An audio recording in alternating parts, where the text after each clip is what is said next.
ये बैठक केवल लोकसभा के लिए नहीं है, ये बैठक भारत देश को बचाने के लिए भी है।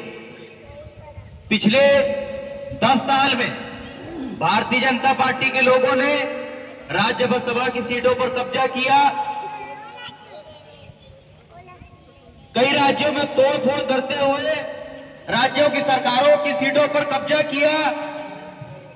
ईडी के डर से बड़े बड़े नेताओं को जेल में डाल दिया और आने वाले समय में ये लोग राज्यसभा की सीटों पर और लोकसभा की पूरी सीटों पर कब्जा करके भारत देश के संविधान को बदलने की तैयारी कर रहे हैं।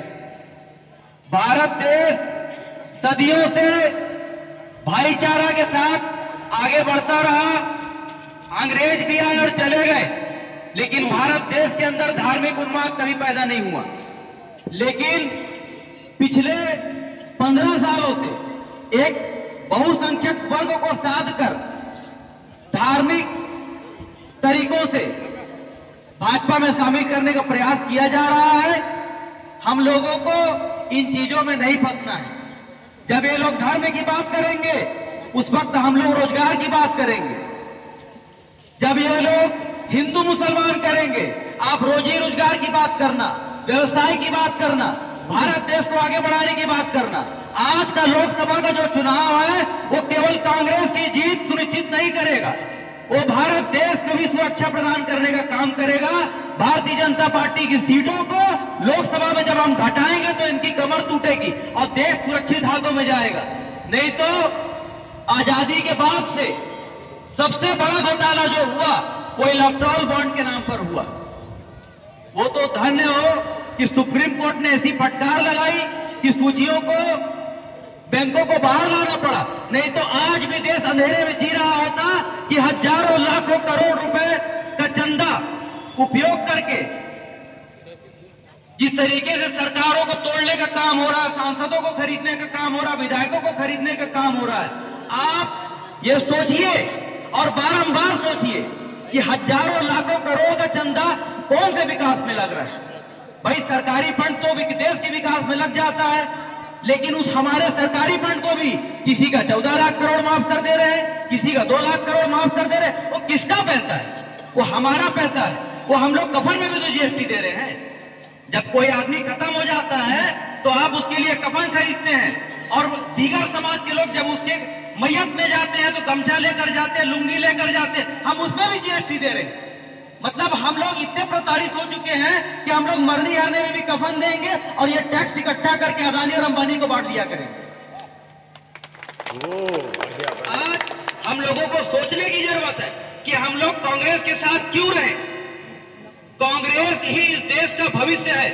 जिस तरीके से 75 साल का नारा देते हैं ये लोग कि 75 साल कांग्रेस ने राज किया, बहुत अच्छा बोलते हैं, हम लोग फिर 75 साल राज करने वाले हैं। 10-5 साल इधर उधर हो जाने से कोई बड़ा बात नहीं है, सत्ता आती जाती रहती है।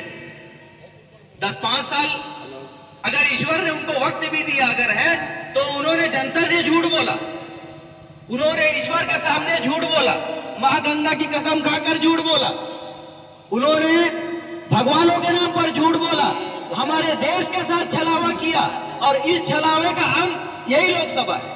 इसी लोकसभा में उनकी सीटें घटेंगी और कांग्रेस की सरकार फिर से बनेगी और फिर से हम लोग 75 साल राज करेंगे। इसी के साथ मैं आप सभी से अपील करता हूं कि मेरी बातों को यहीं पर सुन के खत्म ना करें, और मेरा निवेदन है कि प्रत्येक व्यक्ति मेरे इतनी सारी बातों में अगर कोई एक भी बात से प्रभावित हुआ हो अगर, तो वो अपने घर में, अपने मोहल्ले में, अपने परिवार में जाकर इन बातों को प्रसारित करे और धीरे से अपने मोहल्ले पे, अपने गांव में इन चीजों को चर्चे पे लेकर आए। क्योंकि जिस तरीके से आज सभा हुई है, जरूरी नहीं कि हर दिन ऐसी ही सभा हो। जब अब हम लोग पार्टी नहीं रह गए, हम लोग कांग्रेस पार्टी नहीं, हम लोग कांग्रेस परिवार है। आज हम आपके बीच में उपस्थित हो गए, कल हम लोग कहीं और जाएंगे, लेकिन आप तो अपने घर जाएंगे और आपके पास अपना मोहल्ला होगा।